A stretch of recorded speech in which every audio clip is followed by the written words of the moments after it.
Okay, LinkedIn says we are live, so let's party. And we're streaming to YouTube as well. Big update, very Ooh. exciting.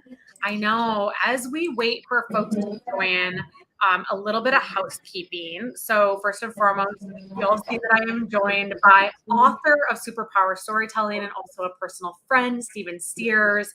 So I can't wait to chat with you. Likewise. Throughout the year, I'm pretty passionate about sharing my love of books with everybody. And so we do quite a few of these author interviews that I stream on LinkedIn Live and on YouTube. So folks like Todd Capone, and we've had like Keenan, and last month Kim Scott, like the Scott, stopped by for the discussion of radical candor. The LinkedIn Live series, I know, is not insane. I was kind of about it. I got asked to pre-read her new book, Radical Respect, like literally like my little like pre-read. So I'm firmly on the Kim Scott bandwagon. The events we do on LinkedIn Live and on YouTube, they're always going to be free. They tend to be more sales focused in general. But we also have the Patreon Business Book Club, and that one is private. So that is member only. You have to be in the Patreon to get access to it. We meet once a month on Zoom, and then also have a Slack community. Those are books that are more like Think Like a Monk by Jay Shetty, Mindset by Carol Dweck. Like we have The One Thing by Gary Keller coming up, Thinking and Bets by Annie Duke. So I dropped the list of books into the chat in case folks want to take a look at it. And then that's the Patreon link in case anybody wants to explore joining, because we would love to have you for those private conversations as well. Okay, enough housekeeping. Stephen, welcome. Yay. Great to be here with you, Leslie. I am just so happy. I haven't seen you even on Zoom, I don't think, since we were together in Mexico in February. Yes, it's been too long. It's good to see you. Great to see you. Yes. Tell the folks who might not know you a bit about yourself and why you felt called to write this specific book. Absolutely. First off, thank you so much for having me. It's a pleasure to be here with you and to share some just fellowship and to talk that sales talk with somebody who gets it. So I love that. Everybody who's listening, I'm Stephen Steers. I'm a native of New York City. I am in this sales consulting space, and I consult in a very specific part of it, which is discovery calls. So I created a method called context selling, which is diving into the context inside of a sales call, because AI can't give you context. So we help people figure out what questions they need to be asking the right way, and we coach reps specifically inside of that framework. And in my career, I've worked with around 1,000 companies from over 35 countries. And I wrote Superpower Storytelling because one of the most frequent things I see folks getting in trouble with is they just sell their product. They do not sell the outcomes that the product creates. And because I saw this as a persistent problem, and I saw how storytelling was able to change my business and give people more confidence, and how it helps them feel like they're not selling as much, but still getting results, I was like, you know what? Let's codify this to something people can use and put it to their business today. So people sucked at it. That's why I wrote a book about it. Yeah. Okay. So people still suck at it. I feel like I know you have a whole chapter on like the power and importance of listening, but I feel like there's parallels where people assume that they know how to or are good at listening. Like people assume that they know how to or are good at storytelling. And let me just be vulnerable for a sec. Like storytelling is not my default. It's something I really struggle with. I am like a high fact finder personality. And I'm really good at speaking in voice of customer. But as I have started writing my own book, I've realized that it's genuinely very difficult for me to naturally include stories. So for the folks that have joined us, because they're like, sure, it's interesting, maybe I can be better at it. Like, what's the call to action that you would give us to like level set for this conversation about how we probably all need to do better and why? Love the question. Why do we need to do better? So during my research for the book and pontificating if this was even a worthwhile pursuit, some of the stuff that popped out to me was really interesting. So you mentioned you're a heavy fact finding, giving people data. Here's what's happening. Here's what's missing, et cetera, which is all very good stuff. When I started diving into the numbers about stories, 65% of information is retained when shared in story form. Oof. Which is hilarious that you give a statistic to talk about that, but I didn't make it. But when we think about that, especially if we're talking like selling enterprise, it's about 7 or 8 people who need to say yes to your deal before you even can have that conversation. If they're taking what your solution does internally, the best thing to give them is a story because they'll remember. And so when I say that to folks, they're like, oh, that makes a lot of sense. And they're like, well, I stick at stories. What stories do I tell? So don't worry, I got you covered here. The first place I would start, my call to action for anybody, if you're thinking about leveraging stories, which you should be doing, because we're humans solving human problems in a business context, and stories humanize you, and I buy you first before I buy your product. I would say the first thing, start making a story bank. If you follow memes on TikTok or on LinkedIn or wherever, and you found stuff that's like, oh, that's really interesting, I like that, save it somewhere, put it in a file. Just start collecting stuff that interests you and gets you emotional and creates a different state of mind inside of you, because that's also probably what's going to happen with others when you share it. Once you have that, you want to run that through, I call it 4 questions you need to ask before you tell a story. And I think that'll help people to figure out which story to tell and then to what end. Okay. So the first question you need to ask yourself is, what's at stake for the audience, the prospects in this case? So like the example I've been using lately is AI. Everybody's thinking about AI. Is it going to be the dream to make business smooth and make everybody a ton of money? Or is it going to take everyone's job away and we're all going to be just hanging out in the park? Nobody knows. So that's something people are like, what am I going to do here? What do I do with this? So once you've labeled that big picture thing that's going to get people to pay attention, the next question you want to ask is, what do your prospects want to learn or achieve about that thing that's at stake? How do I be successful with this? How should I be thinking about it? What steps could I take? Once you've labeled those, the next question is, how do you want them to feel? What emotion do you want to create space for the people who are listening to you to feel? Now, why is that important? Another stat for you. 95% of decisions people make are made subconsciously, which means our lizard animal brain, our emotions, make the decision for us first, and then we fill it in with that last 5% of facts and all the logic. But I have to get emotional about it first if I'm going to make a decision. So once we know what emotion we want people to feel, let's say it's FOMO, like, oh, I don't know enough information to take action here, which is why you're going to call Leslie when you need to go to market with outbound, because Leslie can show you what it looks like. Once we've labeled that, the final thing that people get wrong the most is, oh man, it's so painful. They don't tell people what to do next. Tell people what step to take. So if we find a good story that references the emotion we want people to feel, tie that into some type of lesson about what you're teaching or your business, or relating it back to something that you can help people with, and then tell them what to do. And you'll be surprised. People will be like, yeah, I'll do that. That's what a good story is. You don't have to be Steve Jobs. You don't have to be David Sedaris. That's nice if you are, but I think it's about using and leveraging the structure of creating space for a human interaction that's going to get people to take action with you. And it's a little bit easier than you think it is. Okay, I'll take your word for it.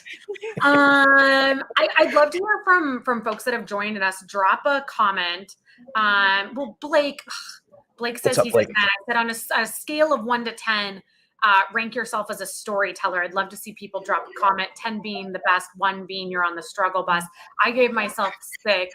Of course, Blake has to show up, one of genuinely the best storytellers I've ever met in my entire life. Blake.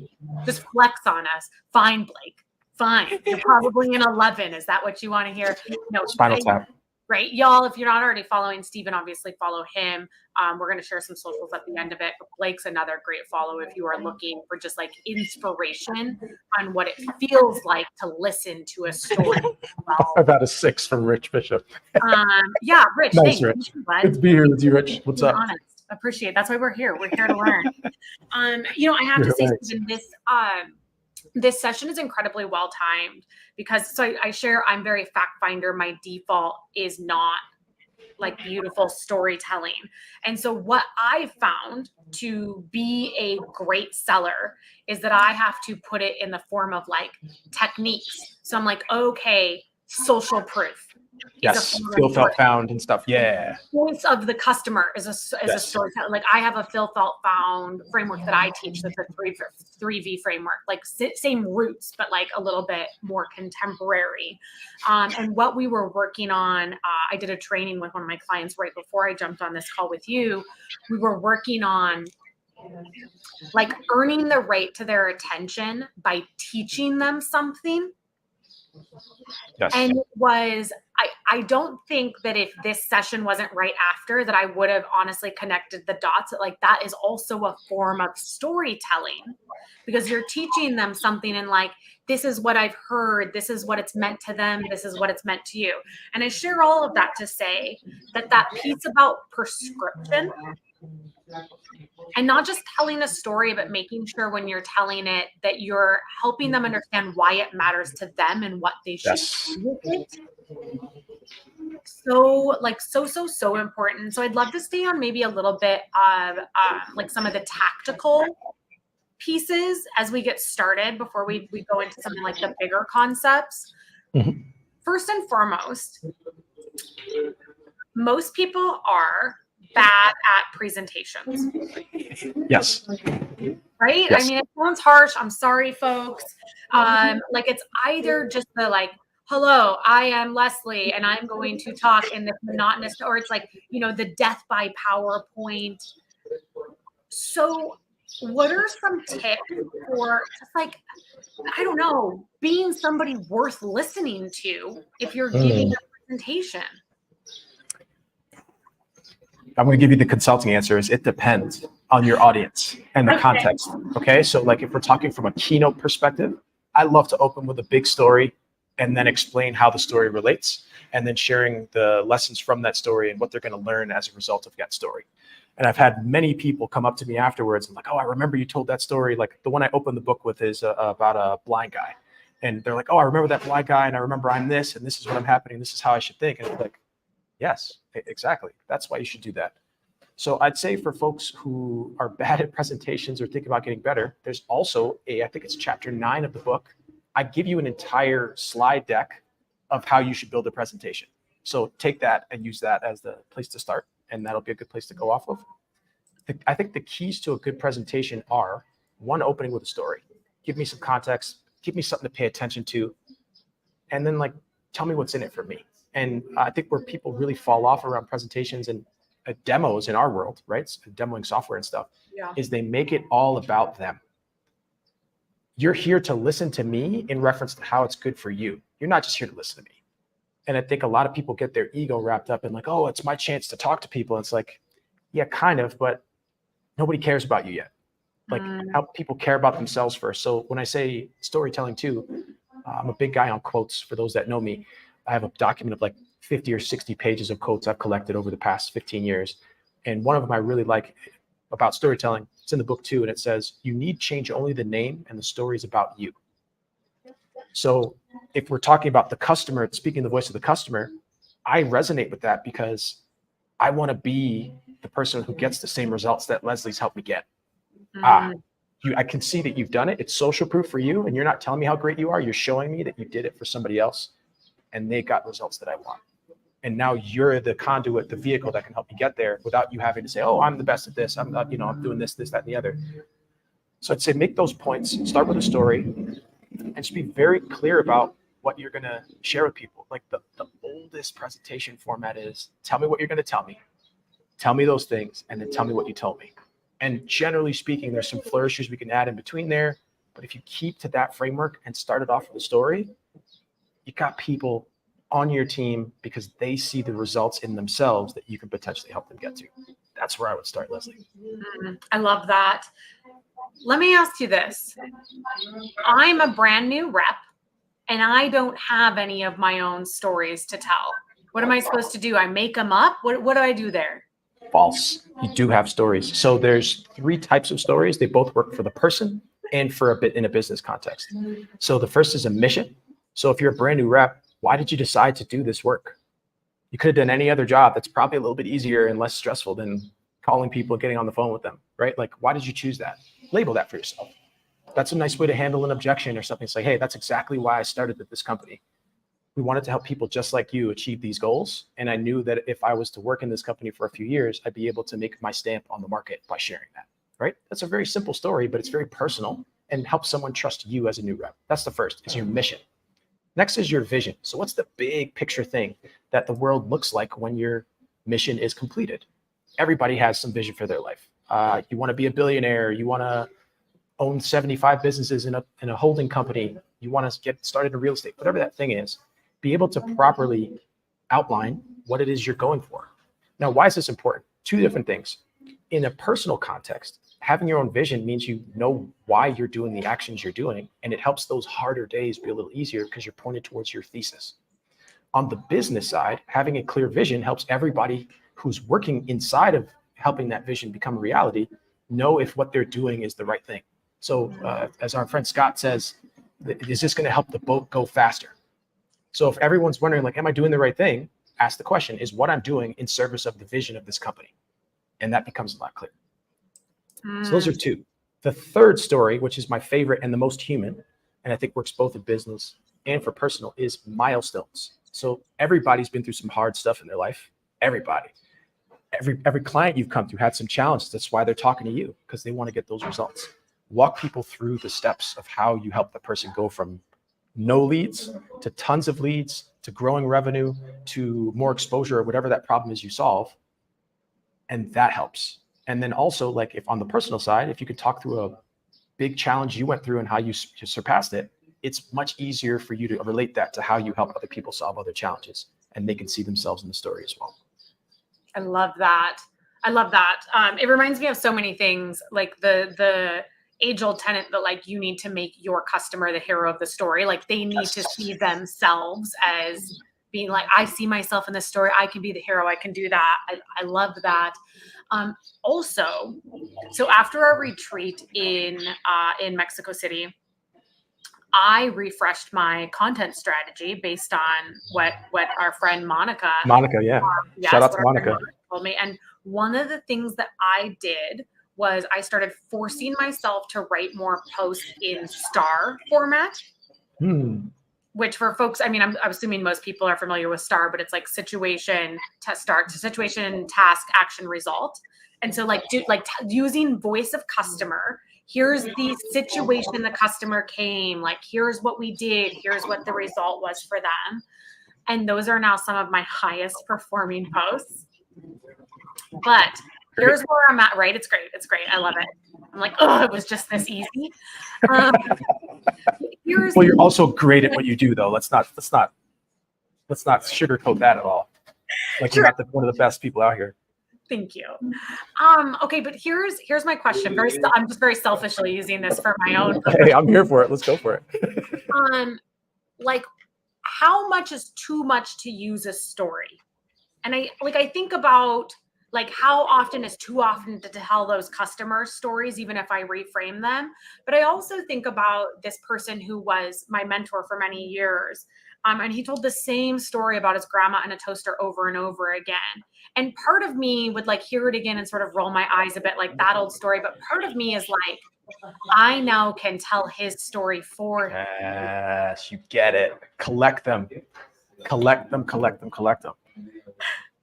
But is your question about how frequently you should use a story? Or yeah, like, is there a tipping point where you're, like, overusing a story, where it loses its oomph? I think there is, and I don't know how often that is, or again, I think it depends on the context you're using it. So, like, the story I would use in a keynote, I probably wouldn't use as readily for inside of a sales call to handle an objection. It's not the same situation. So I think the first is your context. Be very clear about what context you're going to be in. You share a story, and then, hey, we got to read the room. If you know it's a story you tell all the time, probably need some new stories. And that's why I say one of the first steps for anybody who's curious about this, build a story bank. Have different stories, classify them in ranges of emotion and ranges of what lessons you can draw them to. And that'll help you which ones you have ready to use so that you're not a broken record. And the other thing really important here is you also want to make it feel like you're interested in the story as well, which means you need a few of them so that you can get into your emotions as well as you tell the story which is going to translate well to the people you're selling to or trying to convince and get on your team. Oh, that's so good. You know, something that I find endlessly interesting about like the transition from sales leader and practitioner into business owner is that so often the things that I did with my team, like having them collect a bunch of stories, that we had like a base of voice of customer stories that anybody could pull on, even if they weren't the one that had the conversation. Even though it was like a core tenet of my success as a sales leader, I won't just like naturally drag and drop it as an activity into my own business. Of course not. It makes total sense. Because we're entrepreneurs. We don't think we need to do the advice that we teach people to do. Like, that's classic stuff. Yeah. So this is I think it's a good call to action for me to be maybe a little bit more intentional about capturing stories in a way that make them more repeatable, that make them easier to call on. So I love that idea, Stephen. That's a great one.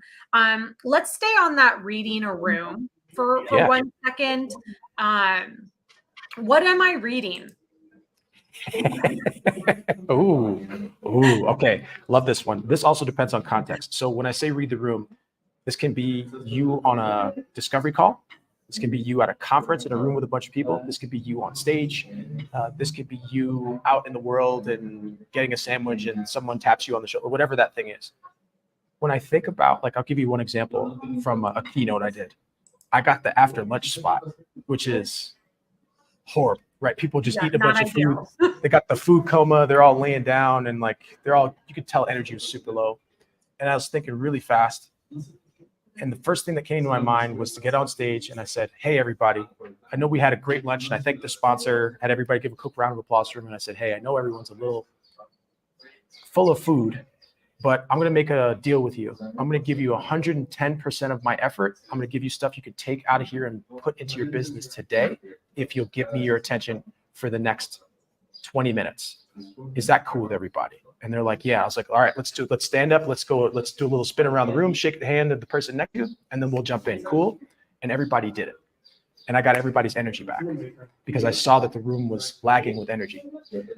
So that's one context. On a sales call, this is another thing too. I'm super precious on using things like call scripts on sales calls because you know where something's breaking and you know where to go in and fix it. So if you're asking a certain line of questions in discovery or going over a demo and you see things are like, their eyes are glassing over, they're not asking questions, reset the room and ask people questions and ask them to engage. How are you feeling about that? Does that make sense? How does that feel? Is this something that's valuable to you? You got to pull people back in. And I think that all starts with asking the right questions, and asking the right questions sets us all up to give people the value that they want because they feel like they're getting a lot out of the interaction first, which is going to keep them engaged. So I'd say questions is the fastest way to read the room, to know which direction to take a call. But unfortunately, it's a consulting answer. It depends on the context you're in. I know. I love it. I love it because when I run my training series with sales teams, I am like pretty aggressive about active listening being the first session. And it's something I often get pushback on because it's a 7-session series. So they're looking at there are 7 topics and they're like a whole, like 1/7 is active listening. But if you don't have the foundations of active listening, you aren't going to pick up the cues that then later allow you to ask the smart questions, that allow you to do the needs analysis, that allow you to pull out it is the foundation, in my opinion. Like active listening, like paired with curiosity, is the foundation of sales. I guess. So you have a framework called the area framework. Yep.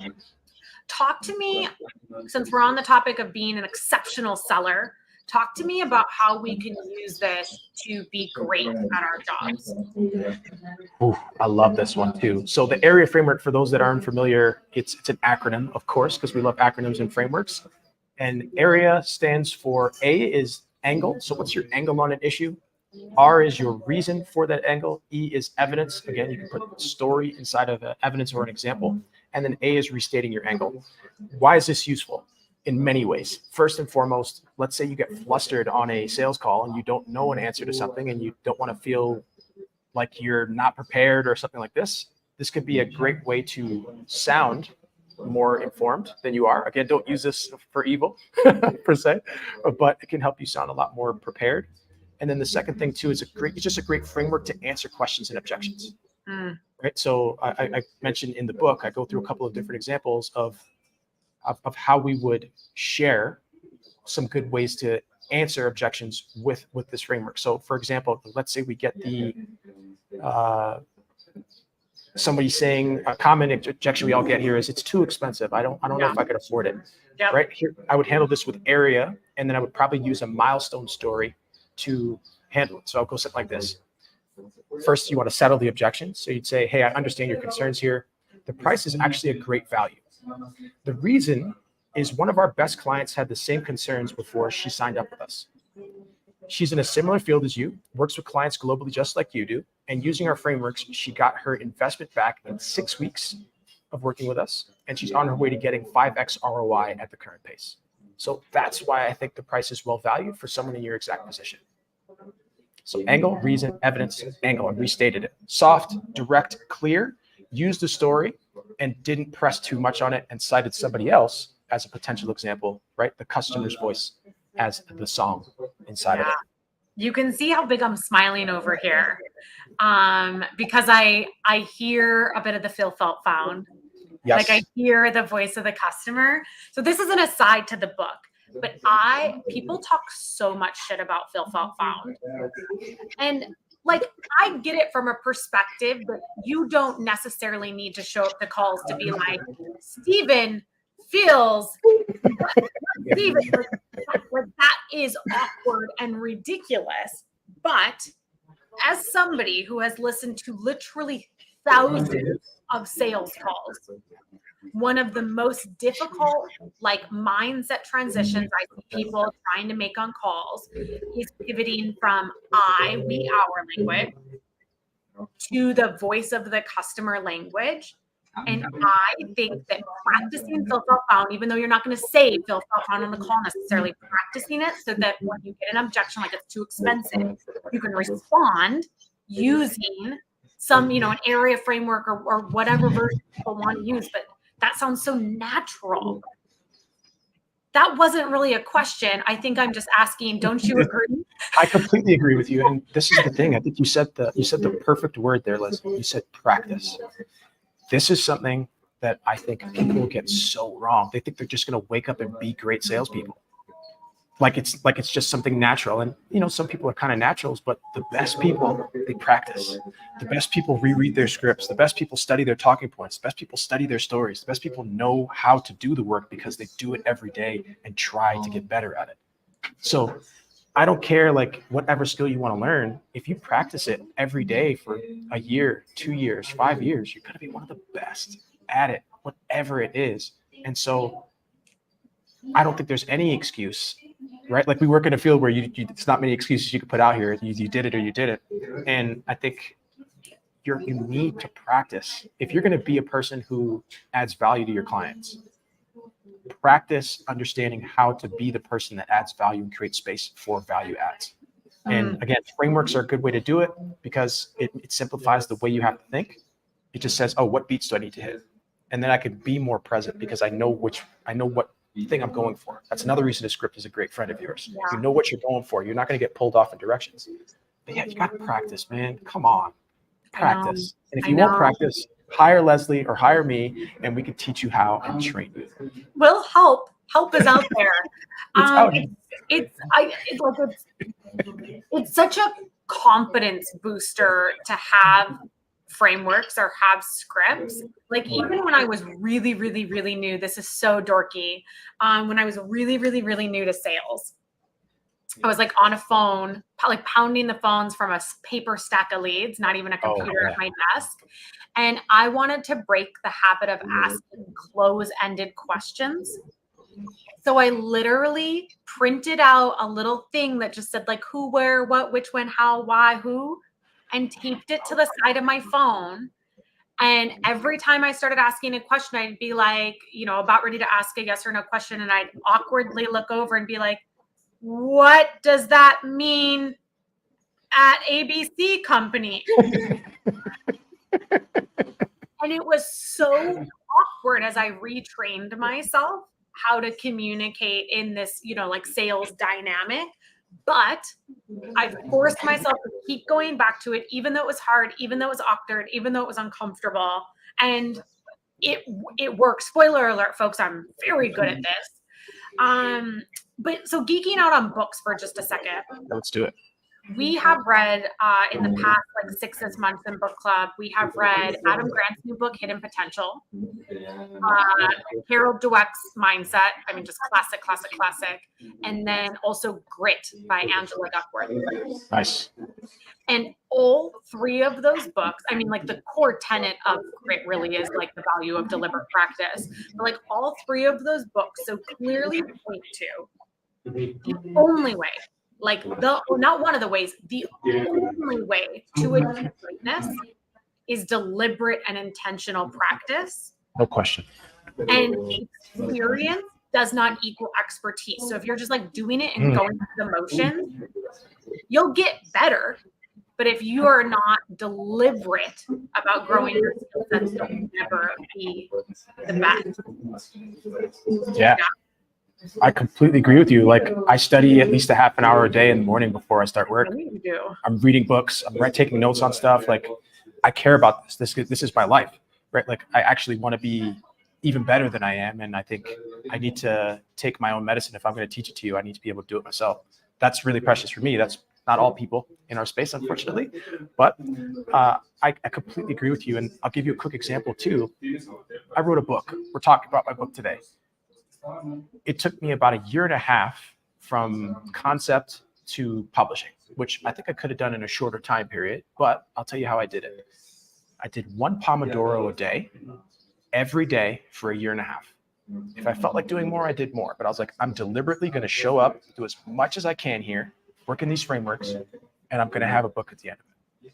And I wanted to quit many times. I won't lie to anybody, but I just showed up every day. Did my part, did my little pieces, hired an editor, moved things through the process. And eventually I got something out here. And is it perfect? No, it's not perfect. But do you have a book? Probably don't have a book yet, right? Not you personally, Leslie, just saying, Melissa, the people's. The royal you. Yeah. And it's something that's so doable, but you have to be so deliberate about saying, I'm going to do this. And so to anybody listening or thinking about it, I'd say just more than anything else, you will not improve unless you practice. Period. There's no way about it. And where I'm grateful to know someone like yourself is when we finally got to meet each other, just the way you are so excited and curious about your work. Number one is contagious, which makes me excited about my work too. But it's you didn't just guess at this stuff. You arrived at this stuff through trial, error, practice, making mistakes, everything else. And you're like, hey, here's what I know works because these are the things I know that don't work. And that is real value because you gave me so many shortcuts from years of your work that I got to get in inside of 2 hours. Oh, nice. I don't have to make these mistakes. And that comes from real practice. And I appreciate that from you. So thank you. And vice versa. It's the true power of getting to be with other people that treat their profession as a craft. Yeah, a blessing, blessings upon blessings. And I will say, I am currently, as you know, writing my book. It's so hard. It is simple, but not easy. It just takes such a long time. That's it. Yeah. Yeah. And it's I think that you sharing that you do Pomodoro is such a perfect example. Pomodoro, for folks that don't know, is 25 minutes on, 5 minutes off. So you're deeply focused on a specific task, but timed. I'm the opposite. I need to go into a deep work flow state. I'm more Hal Newport deep work vibes. And what I realized, my first attempt at writing my book, which ended up in me just being no thanks. I was trying to do Pomodoro, and it just for me and my brain, and so I never felt like I happening, and then I stopped showing up consistently. Mm. The minute I stopped showing up consistently, obviously it like stagnated. And this is totally an aside to everything we're talking about with storytelling. But since we're geeking out on books just for a sec, like 100% deliberate practice. That's a story too. That's a story you tell yourself about, like, or we tell ourselves about how we're good, or we work in one particular way, or how it has to be this way or the other way. And that could be true. But I think that's the question we constantly need to test ourselves. What narrative are we telling ourselves about us as business owners, about professionals, about people who have a craft, about what other people think about us? That's all plays into this big story that's going to attract people to want to work with us and follow along. Big time. Even like both of us have made the decision to not like exponentially scale our business to the moon. And that was a really difficult narrative when I first went full time, because the only narrative out there was that you are better if you're scaling and you're worse if you're not doing that. Until I read Company of One by, I think it was Peter Thiel, maybe is who wrote that. And then was like, oh, here's a different narrative that validates the life that I want to live. And yeah, anyways, Paul Jarvis. Yes. Yeah. Paul Jarvis. Thank you. I was like, yeah, Peter, that doesn't sound right, but somebody in that genre. Okay. One more book to speak to the earlier story before we went on a rabbit hole, thinking about like reading the room and making it about them and not about us, and like how do we show up to these calls with relevance. In Jill Conrad's book Snap Selling, which is an oldie but a goodie, folks, check it out. She talks about if you go to a discovery call, like you account executive go to a discovery call, and you get off that call and you don't think that you have shared enough value, non-obvious insight, relevance, whatever it is, that you could have charged them for that call, then you did not do a good enough job. And that is just like always really stuck with me as a litmus test of like, what's my intention going into the call? How much am I there to give them value instead of just getting their attention and asking them to pay attention to me and my product and blah, blah. I think she said, this is like over a decade ago, and I think she said you should be able to charge them like $600. That might be a bit ambitious, but like, did you teach them something that's worth $100? And like, if you can't pass even that smaller litmus test, like maybe it's time to go back to the drawing board with how you are showing up to calls with your clients. Yeah, I think you make a number of great points, and I'm going to get that Snap Selling book as well. Part of deliberate practice is reviewing your own tape. So I used to be an athlete in college and everything else, and we'd have to watch film and look at stuff. You have to see your mistakes. It's like, oh, I messed up over here. But, it doesn't feel good in the moment, but it's in service of you being the best at what you do. And I take that into my sales practice. I review my own phone calls. I berate myself mightily whenever I miss a certain cue in a call. And I also grade other people's calls. But I think if you want to get good, you got to review. You got to ask those questions, and you got to be a person that creates a space for people to trust you. So I got a quick question for you, Leslie. What's your favorite open-ended question on a call? My favorite, honestly, it might just be like, why? Yeah. But why? Yeah. Yeah, I feel like it's not, but like any sort of like tell me more, help me understand vibe is probably my favorite. Maybe to be more specific or more helpful, because people are like, why? Cool, Leslie, that's what we're paying you $600 for. It'd be $1,000. Let's call it what it is. Right. Come on. Right. I think one of the ones that has worked especially well for me, because I spent my career industry hopping and persona hopping.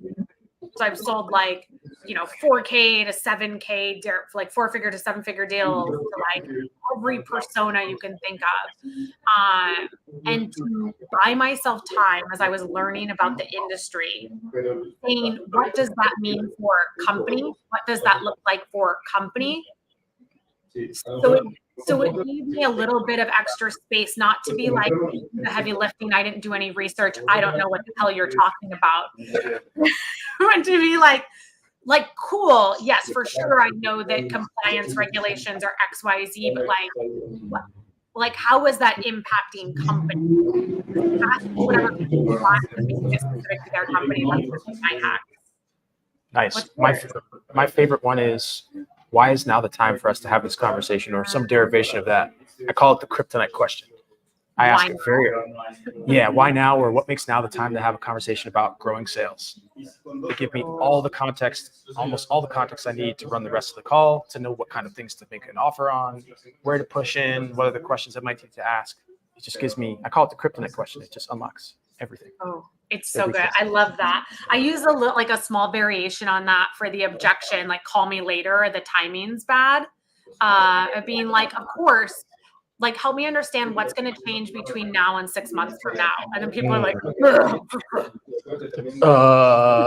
yeah. okay, let's talk about one of your other frameworks, methods, PAIR. Yeah, PAIR. Okay. You had a question on it? I would like to know more about it. Okay. Wow. So this is one, I think I'd probably say this is like the varsity level of storytelling. And I think this is probably best used in things like presentations, one-to-many scenarios, keynotes, and the like, because it's taking the story into present tense. And then the importance of this, it's nuanced, is by describing a situation or story in the present tense. The first thing it activates inside of you like you're really going through that thing again, which is good. The second thing it does is it helps people who are listening be part of the story as it's happening. I know you're kind of like, wait, what are you talking about? The difference between I was standing at the bus stop and the bus stopped versus it's Tuesday. I'm standing at the bus stop on my way to work. A bus is pulling up. Now I'm with you and thinking and seeing a bus moving. It's a small change in words, but I think especially for people who are doing presentations, if you can tell stories like that, you got people in the moment with you, and now they're engaged. It's a very strong engagement tactic. And PAIR is an acronym as well. It stands for present, emotions, atmosphere, and response. So you want to elicit a response. So for example, if I'm telling you I'm standing here at the bus stop, etc., my asking for a response would be, have you ever been in that situation as well? And now we've made the story about them. We got them engaged, and we're creating that space for them too. So PAIR is very varsity. Again, I say it's for one-to-many situations. I think that's where it works best. But take a look at it and find one of your stories and tweak it for the present tense and try it at the next presentation you have. I promise you're going to see people put their phone down a little bit and just be like, oh, that's here, because they don't know what's happening. You're engaged in a different way in the story. And I think that emotion translates to people. So I just want to make sure I got this right. It seems like if you've done this well, the outcome would be that the people you're speaking to are like seeing themselves in the story that you told. As it's happening, yes. They're taking the emotion from you, because if you're reliving it as well, you're like, oh, I'm here. And they can feel that. Your audience can feel when you're in that space, and emotionally and mentally as well. Yeah. The first thing that popped into my head would be like an analogy of doing hard things. And you're like describing a particularly difficult like hike you went on or something like that. And like translating that to like, and we can do hard things. If that's the lesson you're here to teach me, let's go. Cool. I like that. I like that one. We're so close to time. Okay. I want to make sure that we both talk about humor.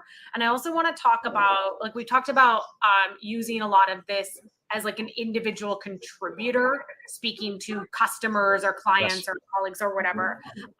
I want to get your take on how leaders can use this to better communicate. Like, leaders don't have a great reputation, most of them, for being like transparent and open communicators. And my take as somebody that was a leader for many years is that it's often not malicious. It's just genuinely that like we don't have the language to communicate in the way that the people that need the information want us to. So what are some tips for leaders that they can use to like build that connection and that candor with their team? Yeah, love the question. I think the first one is a good leader has a very crystallized, clear vision for what is going to happen at the company and why the company exists. Mm. And I think if you've crystallized that well enough, before you start meetings, remind people of the mission in the meeting, and then thank them for being part of the mission in the meeting. And then I think once you have that out there too, I think as a matter of course, like a good leader is like, hey, if you see something in the company that's not part of this mission or not part of this vision or is decelerating that, I want to give each of you the license to pull me aside and tell me about it so that we can make sure it's working there. Because the vision of the company is the thesis of what we're adhering to and what we want to build together. So be very clear about what we're headed towards as a leader. Be very, very clear. The second thing I think for a leader that would be to create the transparency there, besides asking, like you got to tell people it's transparent. Hey, ask me questions. There's nothing off the line here. Is having a mission story. Why did you decide to build this company? Why is this the thing that you wanted to dedicate your life to and invite other people to share?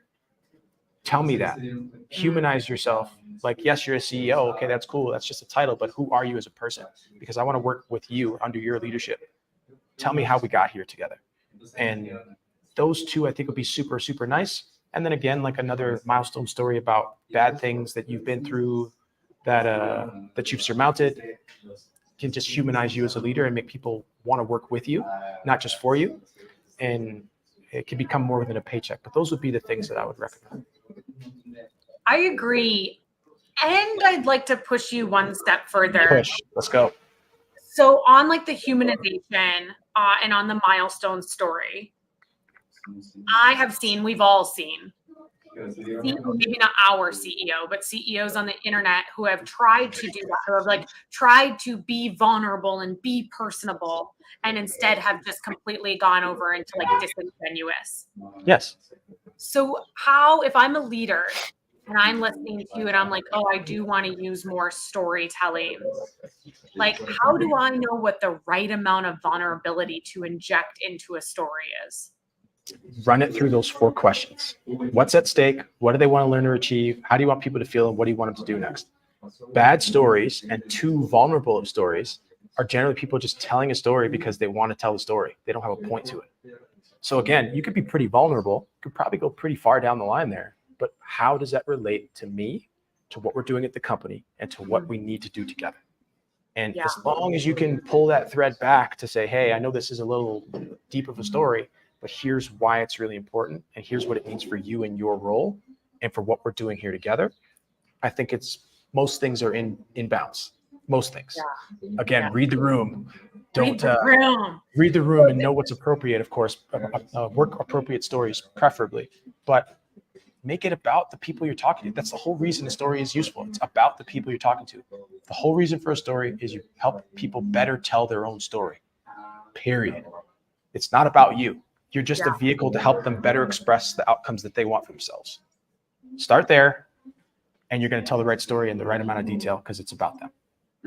I love that. Yeah. Pulling like so many threads of the conversation forward, like making it not the I language, making it relevant to them, making it about them, making it matter to them, like reading the dang room. Yes. Communicating it in a way that helps them like see themselves in your story. And it's interesting to hear you like sort of, like crystallize all of those thoughts, because when we think about a lot of the like viral CEO stories that have gone so bad, it's them whining about like how they have to sell their like 6th house, and they're like, it's just not relatable. I think I care about this. It's so self-serving, and again, I don't have 6 houses yet, so maybe I'll get like that when I get there. Probably not. But I think doubt it. That does not feel on brand for you at all. No, I'm too mobile, but I just put that back in front. They're telling the story because they want to tell the story. It doesn't have anything to do with the audience. They just want people to look at them. And that's whack. That's just corny. And that's why those people get exposed, which they should be.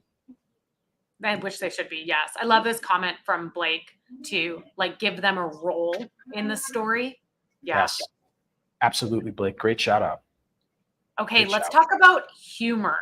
Yay. Because like, right. Like maybe humor can sometimes be like the opposite side of vulnerability, but people also can go too far, or there's like absolutely no humor. And you're like, how, like, when should we inject humor? How should we inject humor, assuming that we're reading the damn room?